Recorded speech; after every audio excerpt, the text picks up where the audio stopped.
All right, we are live with safehome.org, and today we're learning all about hidden passageways and secret tunnels. How cool, right? I'm Rob Gabriel, home security expert with safehome.org, and we're here with a new guest on the stream. This is Steve Humble, president of Creative Home Engineering, and you can find him and his work at hiddenpassageway.com. And like always, we'll be doing live Q&A throughout. So if you have any questions at all, drop those in the chat at any time. And with that, hey, Steve, how you doing? I'm doing great. It's fun to be here. Thanks for having me. Awesome. Yeah, it's great to have you. So let's go ahead and get started. You build hidden passageways for clients, right? So what inspired you to get into this kind of unusual line of work? Yeah, that's a great question. So I went to school to become a mechanical engineer, and I was always kind of fascinated by secret doors in the movies and stuff, but I never really thought that I would be doing this professionally. But I found myself as an engineer working in a cubicle and making my boss wealthy and just thinking to myself, this is not what I was meant to do. And I had this fascination always with secret doors. And I should say also at the time I was designing robotics. So I was making stuff move. And I was also renting a house that was a great big house, and it had all these extra rooms that I wasn't using. And so I had this kind of soup stirring around in my head. Like I could make secret doors just like the ones in the movies for the house that I'm living in. The only problem is I didn't own that house. And also I wasn't a person of means by any stretch of the imagination. So that's when I started thinking, like, maybe there's people out there that actually own a house and it's a big house and they've seen the same movies that I've seen, and they would like to have a secret door like what you see in the movies in their house. And I did a bunch of research, and I just couldn't find anybody anywhere in the world that could deliver to you. You know, if you wanted the Indiana Jones rotating fireplace, good luck. It was not happening. And I mean, the very best that you could do at that time is maybe you could get a bookcase that's kind of haphazardly put on a set of gate hinges, but it wouldn't be a sophisticated product like what you've seen in the movies. It wouldn't be engineered, and there's a really big difference. And so that's when I thought, hey, maybe this is my opportunity to get out of the cubicle and do something that nobody's ever really done before. And so I basically quit my job, broke up with my girlfriend at the time, moved home with my parents, and put a shingle out that I was making secret doors for people. Nice. Wow, what a story. That sounds awesome.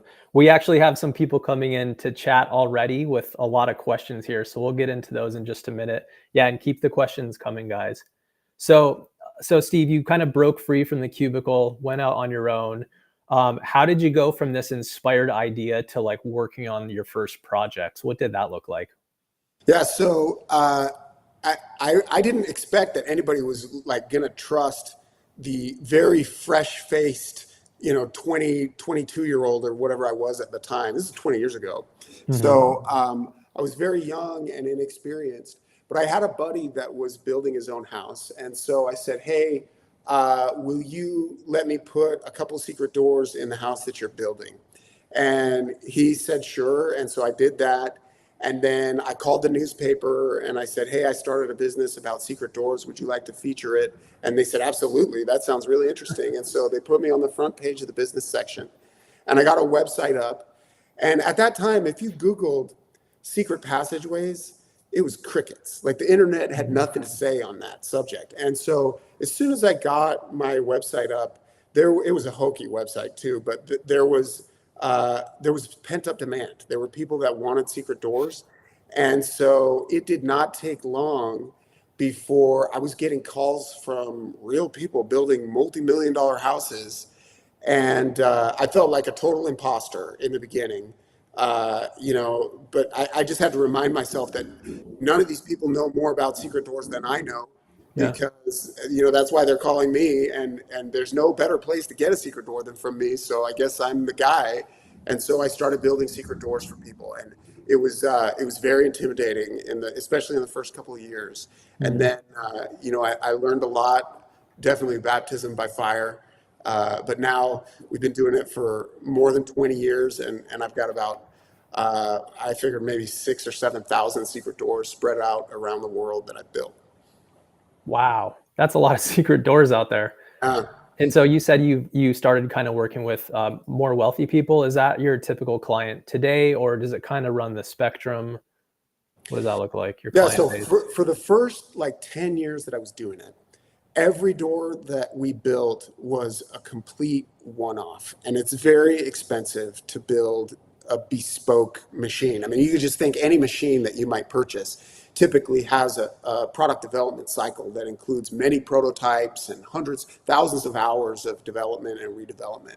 Mhm. And we just didn't have that luxury building what we built. So everything had to be, we had to price it so that we could do it right. And keep in mind that our clientele is very demanding. These are typically very high-end clients.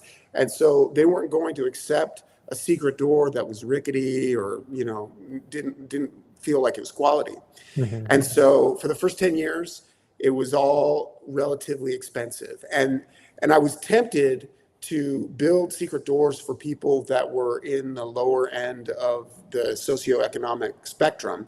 But in order to do that, you'd just have to make doors that are repeatable and offer fewer options. And Mhm. I was just hesitant to do that because I was afraid that it would cannibalize sales from our high-end business, which was doing well. Yeah. And so I resisted that. But after about 10 years, I realized that there were some other players that kind of started to enter the market, building very low-end secret doors for much cheaper. And there were a lot of people that were choosing to build them themselves or have their woodworker build them, and they were getting sort of saddled with an inferior product, and they didn't even know it. So we launched a new division to our company called the Hidden Door Store, and that is an e-commerce style website. It's hiddendoorstore.com, and there's limited options there, but the options are really great quality options, and they're very affordably priced. And so now we can cater to more middle class people, but we also maintain our super high end business where we're doing one-offs for multi-million dollar clients.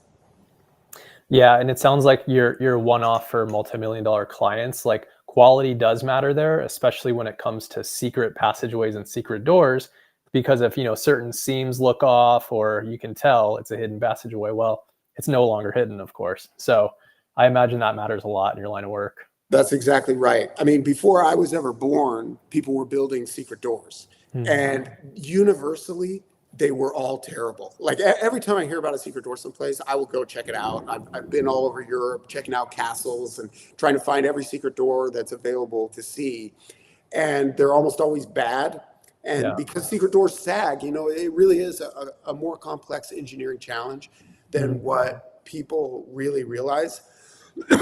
Excuse me. And so you will find even in super high end houses, if people Mhm. had a secret door built by someone who's not a specialist at doing this, it almost always is going to sag, and as a result, it will carve an arc in the floor where it opened and closed, or it will close. And it'll be fully closed at the bottom, but it will be like hanging open at the top, and it just like looks janky. And those are all problems that we were created to solve. That's why people come to us, is because if you get a secret door from us, it's going to be buttery smooth and it's going to feel solid and quality. Great. Yeah. That's awesome. All right, so we have some people in the chat here. James, hey James, how you doing? And Chad, if you guys are in the chat and haven't said anything, please let us know you're here. Maybe where you're coming from, or where you're typing in from. We already have a couple questions, so let's just jump right into these. And heads up, you guys, in a minute, we're going to go ahead and do like a screen share, and we're going to look at Steve's website. There's a lot of really cool builds that he has in his gallery that we'll kind of go through, and we can ask questions about like specific units that he's built. So James says he has a bunch of questions. I like this one here. How many of these hidden passageways are security related versus just for fun? That's a great question. So in the early years when I didn't really have much of a reputation, I think that the majority of them were more just for fun. Mhm. Like it was probably 80-20 fun versus security. But over the intervening 20 years I've been doing this, it has shifted to be the opposite. Now about 80% of them are high security, Hmm. and people kind of know that. Excuse me. If you do your research, all roads kind of point to us. Hmm. Yep. Wow. So yeah, I imagine. Well, so when you're building like the fun ones, I saw like a couple on your site that like lead into arcade rooms, or maybe like something that leads underneath a stairway, that kind of thing, maybe for kids to play in and that sort of thing, right? And then contrast that with the more like high security features that you build. What, as far as high security goes, what is that mostly? Is that like for panic room purposes, or to like hide valuables, almost like a safe, or maybe like both of those and other things? Yeah, so it's either to protect people or Mhm. valuables or Okay. both. So during the design phase, we're asking the client what they're going to use it for, and we configure the lock so that it is Mhm. optimized for what they're going to use it for. So if it's for protecting people, then they need to be able to get in there in a hurry, and they don't need to fiddle around with like a keypad or fingerprint scanner. They want to get in there and throw a big, deadbolt and know that they're safe and no one on the outside can get in. But that is sort of antithetical to the other option, where Mhm. if they're protecting gold bars, then they want a very sophisticated access control method. So we have to figure out, where in that spectrum they fit and come up with a solution that's going to meet their needs. Okay. Yeah, that makes sense. And then so James also says, don't lie, your office totally has a secret passageway. It, I bet like that picture behind you, like, rotate it So 10 actually, degrees. And today I'm taking this call from my home because my office, like the phones are always ringing and it's chaos, and I just didn't want to be interrupted. I just live a few miles from the office, okay. so the office is loaded with secret doors, of course, at various stages of completion. And there's a showroom, but my house is also kind of a showroom. Yep.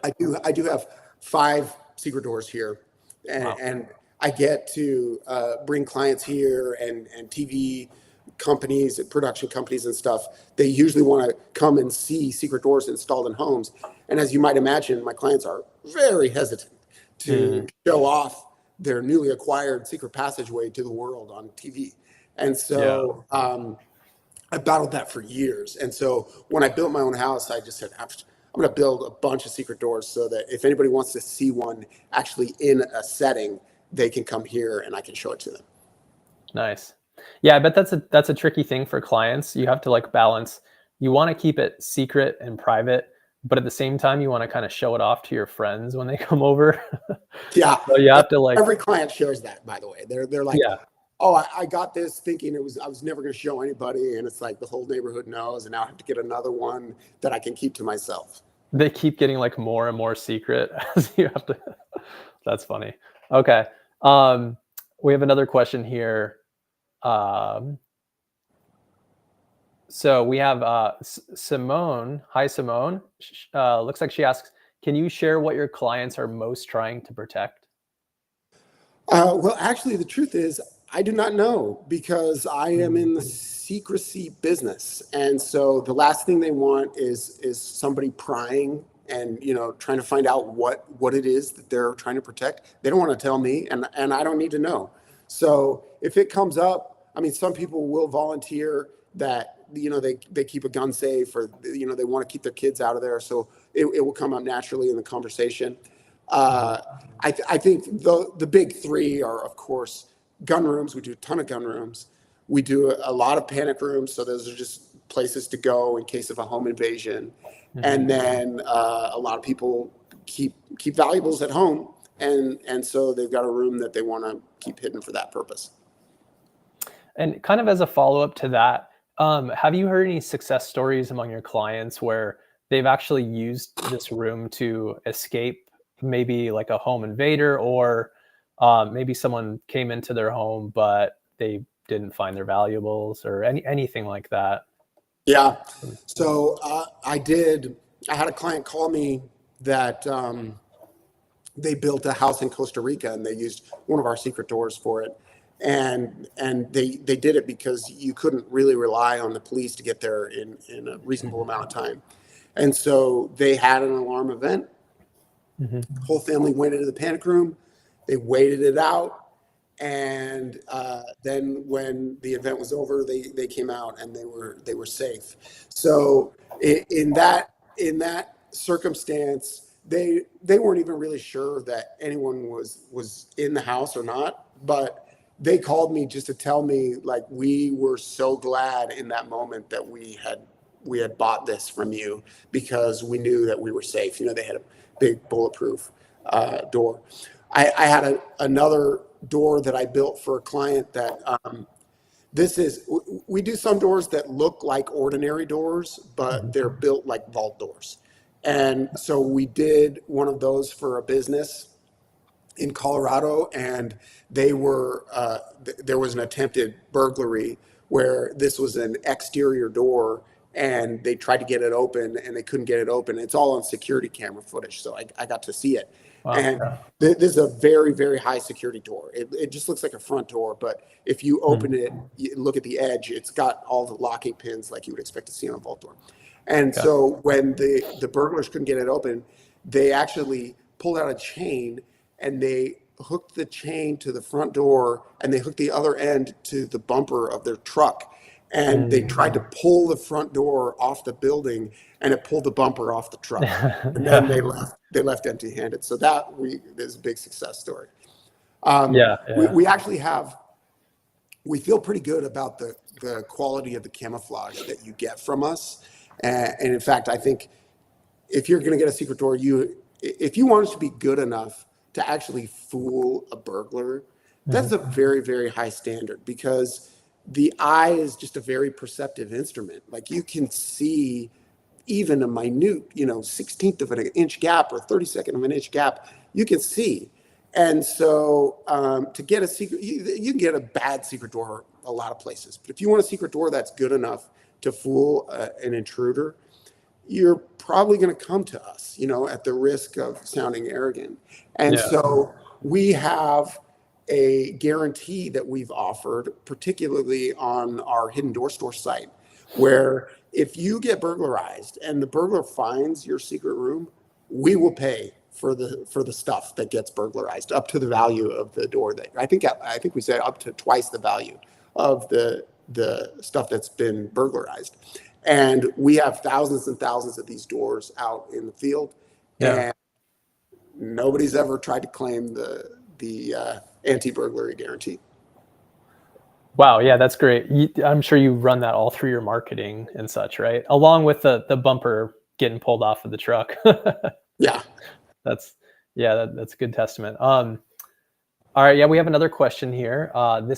This one's coming from MD. They ask, "Hey there from LA. Question: if someone is interested in pursuing this field, what kind of advice would you offer? What kind of education would be helpful?" Yeah, well, so fortunately, this is a very multidisciplinary field. So I employ people who are professional woodworkers, and that's all they do. And I employ mechanical engineers, and there's people that do software programming and marketing and all the stuff. I think whoever asked that question, they're probably most intrigued by the design aspect of it. And so if you want to design secret doors for me, number one, first and foremost, is you have to be absolutely proficient in 3D modeling, particularly SolidWorks. That's the software platform that we use. And it's very, very difficult to find somebody that's really good at that. A lot of people say they're good. People come in for an interview saying, I've been using this software for 10 years. And we sit them down and we make them model something right in front of us to see how proficient they are. We basically watch them do it. Yeah. And it's like 1 in 100 to find somebody that is proficient at doing that. And we have youth groups and stuff that we show the office to all the time. And they always ask that question. And I tell them, go get yourself an educational version of SolidWorks and give up video games, give up Instagram, spend some time getting absolutely become a Jedi Knight at SolidWorks, Yeah. and I will hire you. In fact, I don't care if you have a diploma. I'm going to sit you down and I'm going to make you do my SolidWorks test. And if you pass with flying colors, you're hired. That's awesome. So SolidWorks is the program, the software program, right?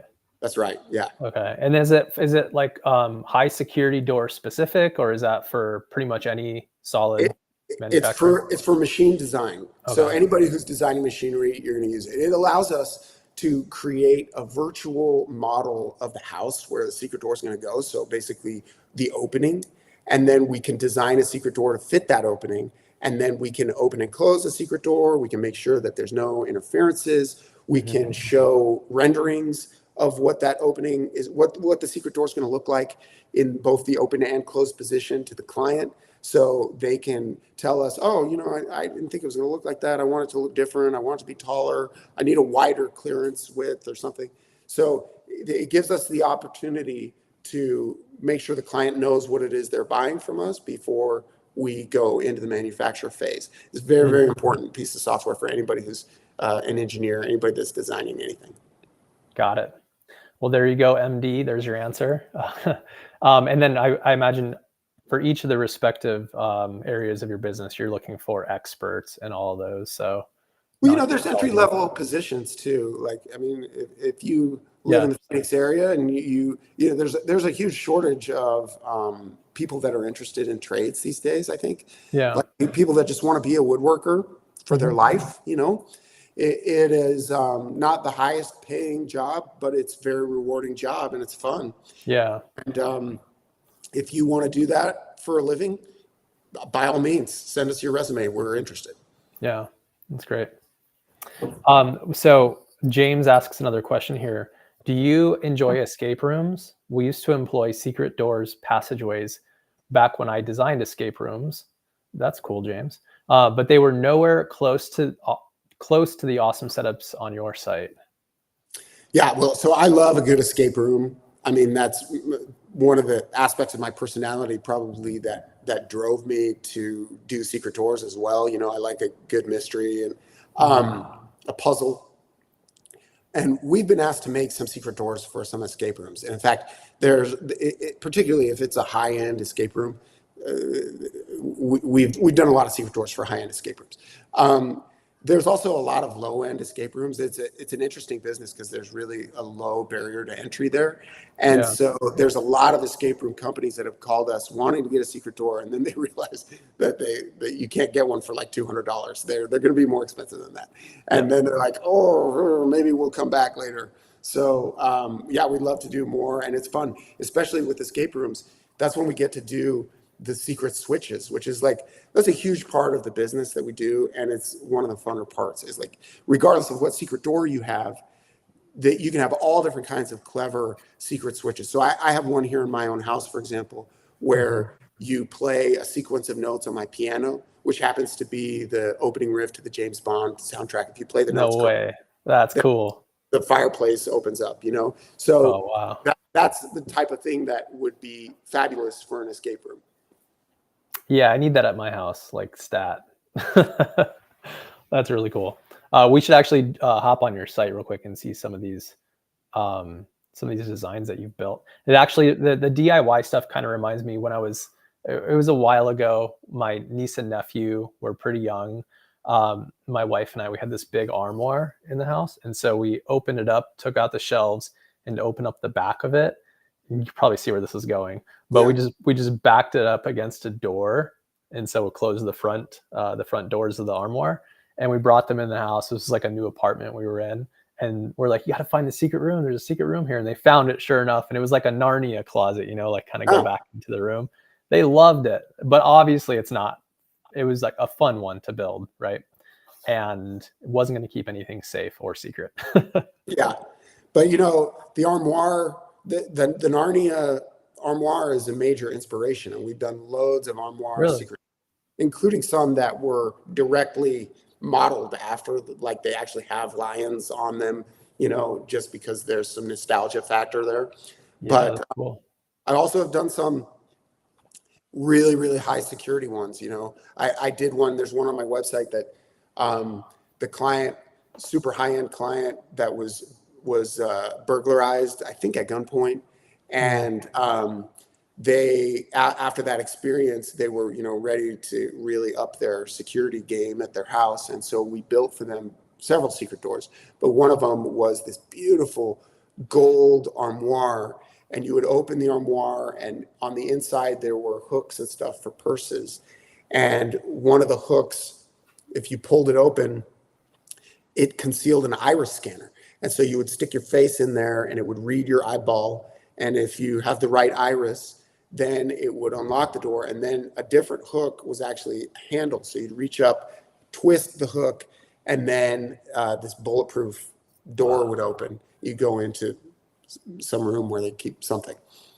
Wow. That really is James Bond type stuff there. That's got to be a whole lot of fun to design, to like sit down and like conceptualize that and then draw it out, right? Well, it is. I never complain. Like it is a fun job. I think people maybe misunderstand how much of the job is that little like conceptualizing part, and how much of it is high stress actually bringing it to fruition. It Yeah. is not easy, and the clients are very demanding, as I said, and the engineering is very challenging engineering. Hmm. I mean, before I did this, I worked on jet engines. I worked at Boeing on 737s, and I did home automation computers and a lot of interesting stuff. This is as challenging an engineering job as I have ever experienced. Yeah. Well, I bet. Bet it gets pretty technical too once you get into like the biometrics and the technology with it. Yeah. All right, I'm gonna go ahead and whoop, there we go. I'm gonna try to share my screen here and see if we can get your website pulled up. All right, hidden. There we go. All right, can you guys see this here? Let me know in the chat if you can see it. I'm just gonna go ahead and find your gallery. I do not see it yet. Oh, you don't on the screen? Okay. No. Oh, there it is. Okay, yeah. Let me try to hidden doors. I know you have a gallery here somewhere. I'm gonna go to. So right now you're at hiddendoorstore.com, which Oh, that is the more e-commerce style website. And okay. so there is a gallery section, but you might want to go to our more one-off high-end website. There you go, Creative Home Engineering. So that's hiddenpassageway.com, and you can see in the upper left there, there's a button that says Gallery, and you can see some of the Yeah. more elaborate projects that we have built over the years. Okay, great. Yeah, here we are. So, all right, we're on your gallery here, and you just have like dozens and dozens of projects here, and then each of these you can like click into and kind of read about, right? That's Most right. of them. All right, maybe just kind of like I'm gonna maybe call out a few that are really interesting to me, and then just maybe talk us through them a bit. So this looks more like a basic kind of bookshelf door to an office space. Is that right, more or less? Yeah, that's right. I mean, this is a very, from our perspective, this is very simple, kind of a secret door. It's a double door, obviously, so it provides a really nice, wide, clear opening, which is important to some people.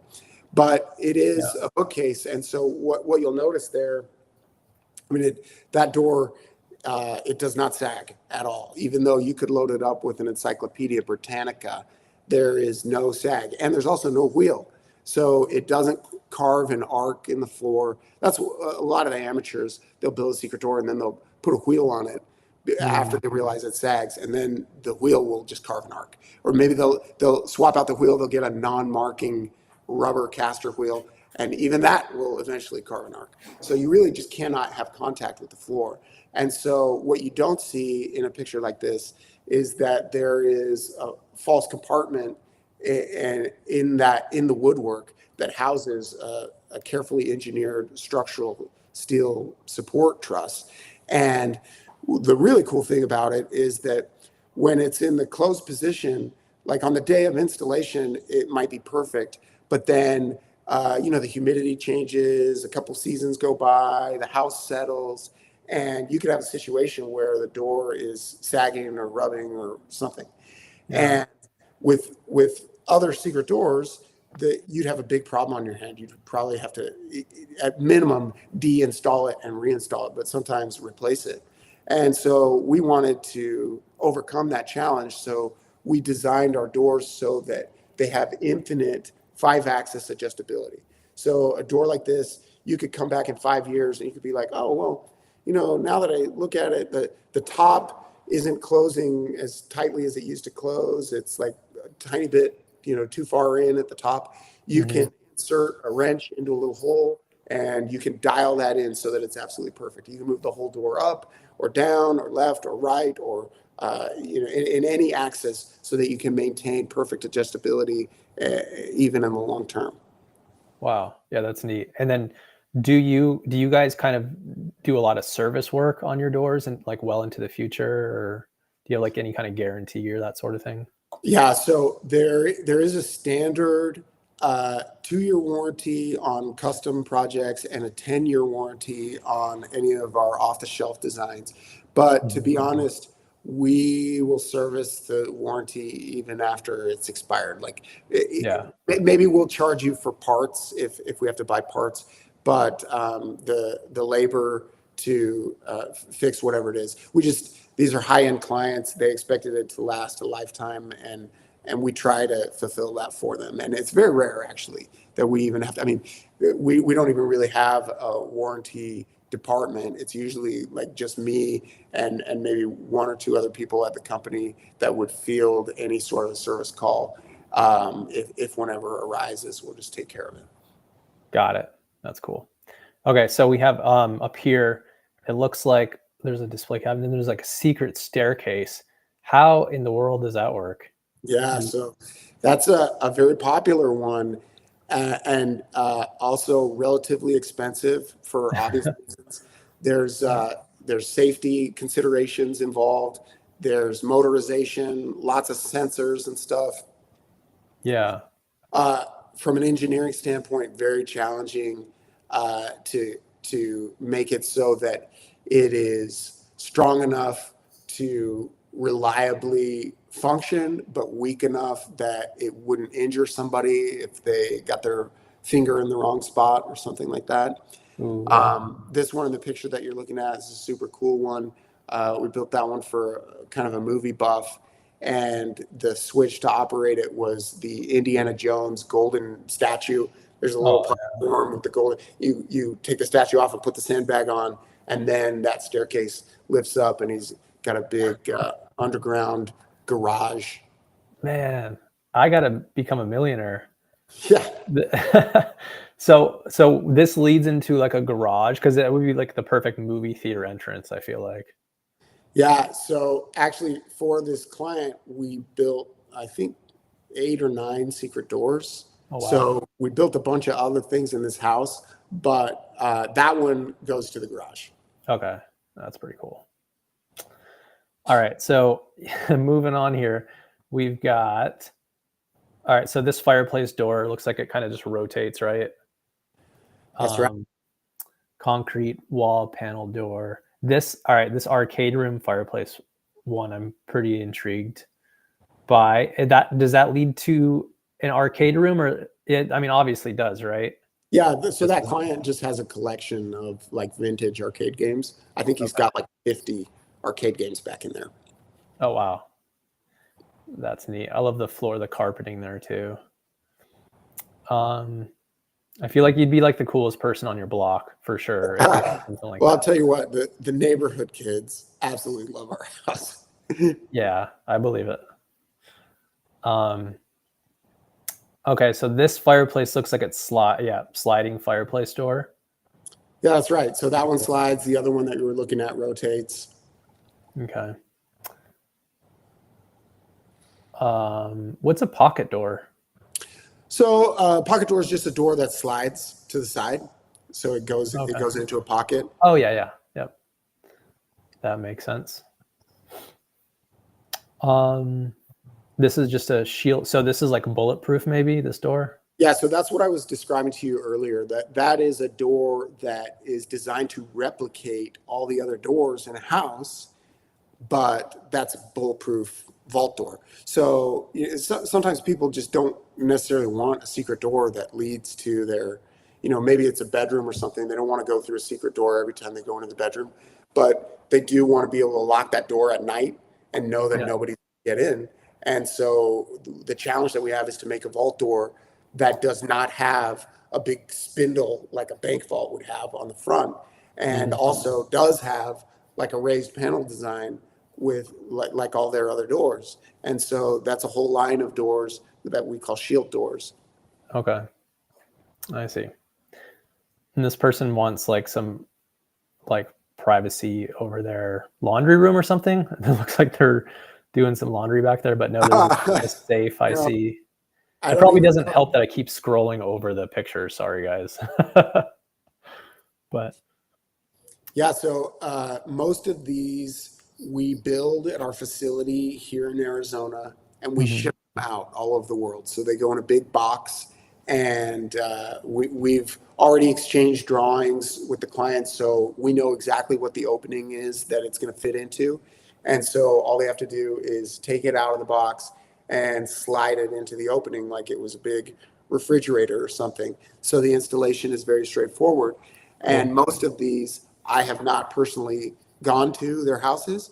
Mhm. And also, I have no idea what they're hiding or why they bought a secret door. Again, I don't ask any questions I don't need to know the answer to. So, yeah, what's behind it? That one, I honestly, I've never even noticed that there was a laundry room back in there. No, it's probably not. It just looks like one. Um, yeah. And then this one here, the wainscoting panel door. Huh? That's pretty neat. It's like built into the trim. Um, I would imagine that looks maybe like a gun room or something back in there, but judging by this elk on the wall, I feel like they're lacking a bit in their piano game though. They need a full on grand piano in that room to Well, really. so you may have noticed that that fireplace is the same fireplace that you saw up above. So Oh that yeah. room it has two secret doors in it. One of them, you play that piano that you see there, and it causes the fireplace to open. And also Oh, that is that your house then? yeah, it Sorry. is. Yeah. Oh man, I like So your piano. I'm just kidding, by the way. it's all right. It's all right. So that elk has you may notice it's made out of brass, and it's smoking a pipe, and the pipe is actually a button. So if you're tall enough, you can reach up and press on the pipe, and the fireplace will also open. So there's two ways to activate that one. And That's then the panel one, it is operated by a chess set. So we have a chessboard on the other side of the room, and when you move the chess pieces to the right spot, then the panel opens. my mind is being blown with this stuff. I don't know. Are you guys hearing this in the chat? I And had I'll no tell you, I'll idea. tell you my wife when she hears that you made a comment about that stand-up piano, she's going to be upset at me because we originally designed that room so that it would be a baby grand piano. Yeah. When I kind of moved in, we thought, oh man, it's just a little bit too constrained in here, and so we just brought our piano from our other house. And maybe one day we'll get a baby grand, but we're just not sure if that room is big enough to accommodate a baby grand. Yeah, I could see a baby grand in there for sure. And I mean, that piano you have right here, I play a little bit of piano. That one doesn't look cheap anyway, so Well, then small upgrade. I regret to inform you that one was super cheap. I bought that one off of like Craigslist for like $100, although Ah, it plays just fine. I guess I don't play enough piano then. So that's awesome though. Yeah, we have another question here. So Simone asks, you mentioned a hook that opened a secret door. What other objects have been used as handles or triggers for secret doors? Well, you name it.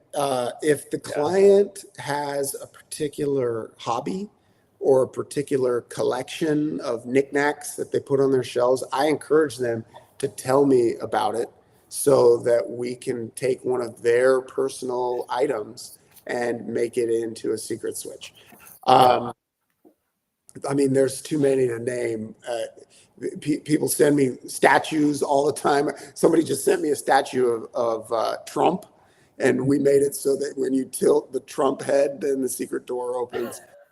We've done a bunch of course, Shakespeare busts like that because of the Batman movies. Yeah. In fact, I had a foundry make a mold of a Shakespeare bust so that I could make as many as I want out of brass or pewter, so that you can tilt it back and it'll be just like in the movies. I love. We do a lot where if it's maybe leading from a game room that has a pool table, we'll make it so that you twist one of the pool cues in the pool cue rack and that opens the secret door. Yeah. Or if there's a lighting sconce on the wall, you reach up and twist the lighting sconce. Anything that you've seen in a movie, I guarantee I've made a secret door like that for somebody. Yeah, I bet after making like thousands of these, you kind of come across it all. And before I talked to you, I thought it was pretty creative to like pull a book down off a bookcase, or like, and the door opens that way. But that's just kind of just the tip of the iceberg, it sounds like. Of Yeah, what, it really is. If you want that, I love that, and I have one of those in my house as well. A book that you pull. Uh, yeah, you get to choose the book title. So you tell us what your favorite book is. We'll go out and get a copy, hollow it out, and put our device inside of it. man, this is like goals for sure. Like now that I know this is a thing. All right, let's look at a few more of these here. False electrical panel. Yeah. I feel like that's really good for security, but it's like cool factor, is, I don't know.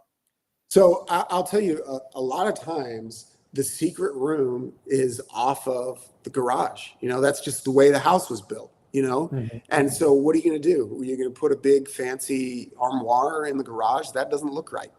And Yeah. so we have to come up with something that has a low level of finish so that it blends in perfectly with its surroundings. Because these are not all for cool factor. These are Yeah. legitimate security products.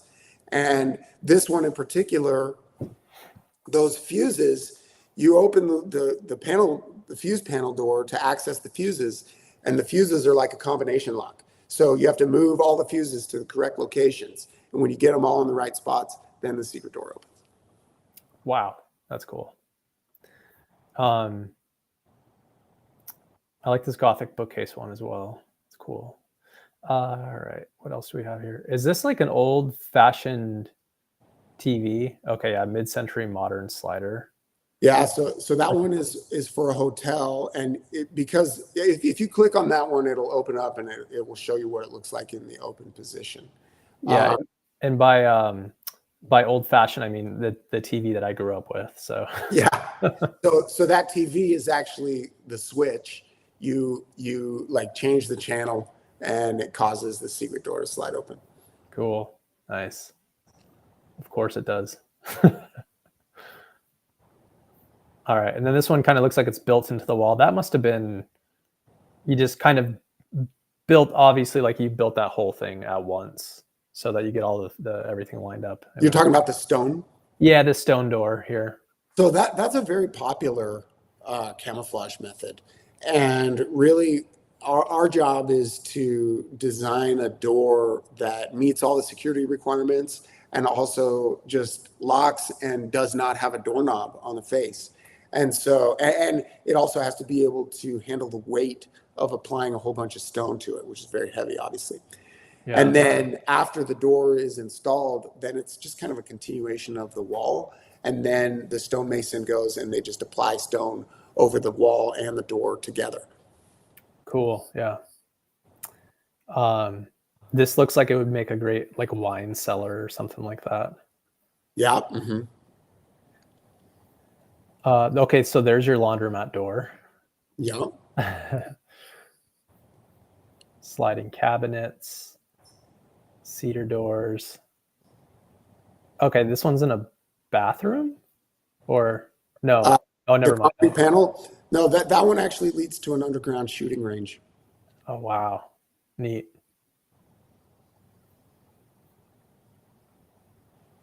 Got a motorcycle buff or something.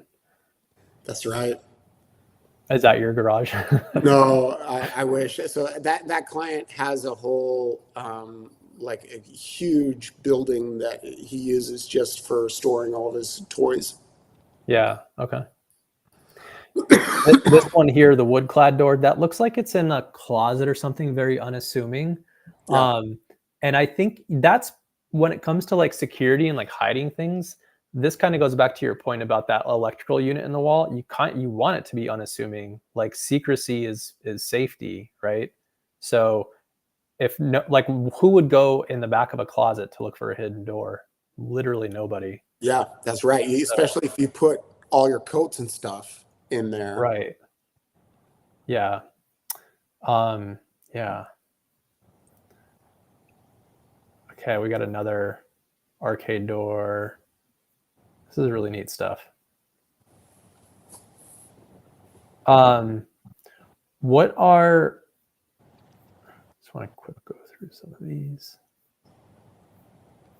What are your plans for like the future? What is the future of your line of work or like hidden passageways and hidden like tunnels and compartments or whatever?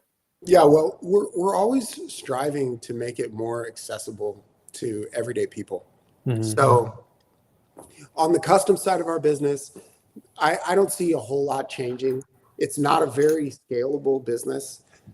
They're just each project just takes so much time and attention to detail.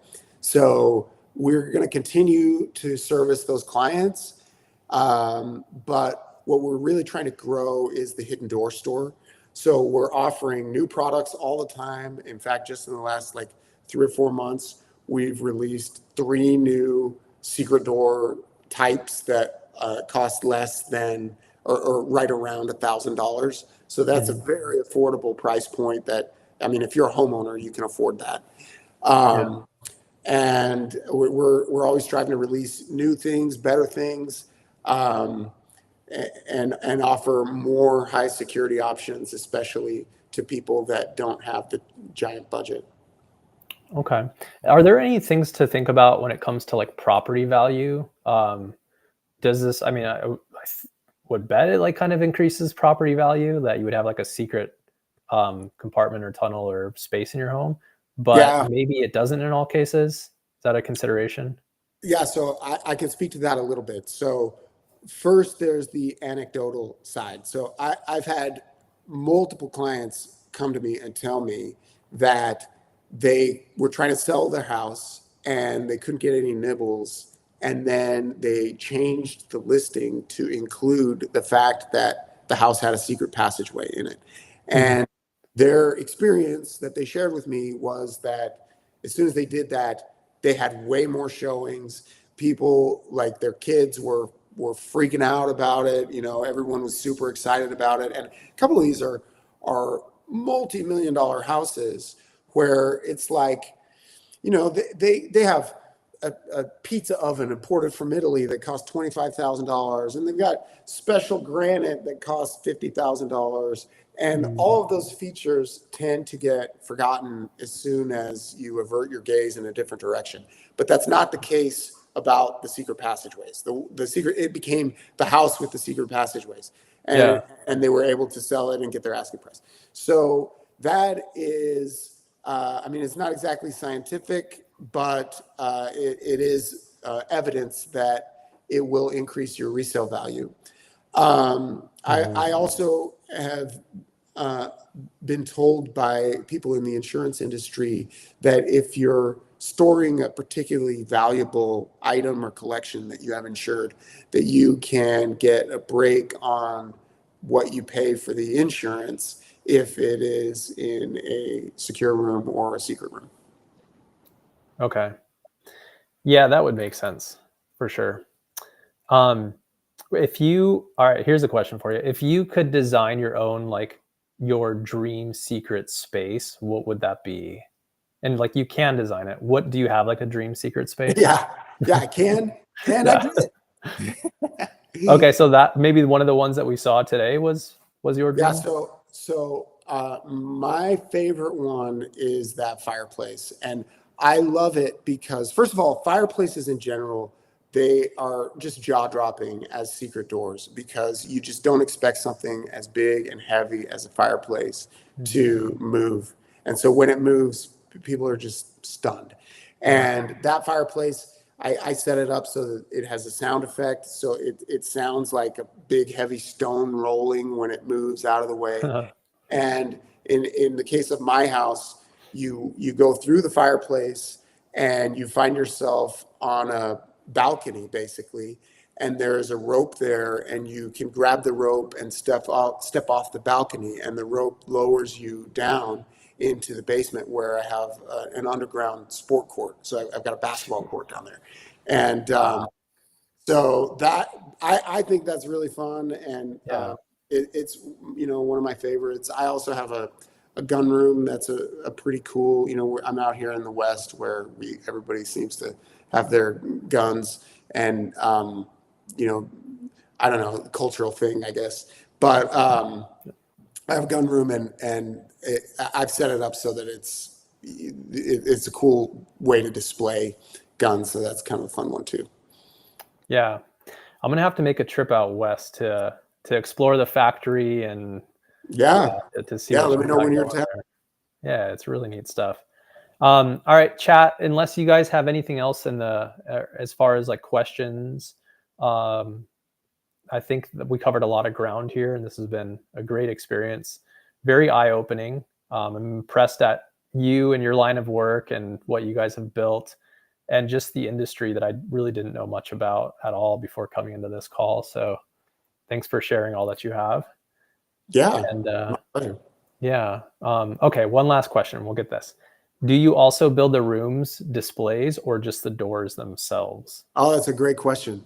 So the answer is no, I do not add square footage to buildings. We really focus on just making doors that don't look like doors or high security doors.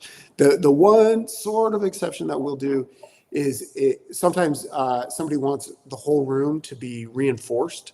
So maybe it's like just drywall construction, and it doesn't make a lot of sense to get a high security vault door if the walls you can punch through them.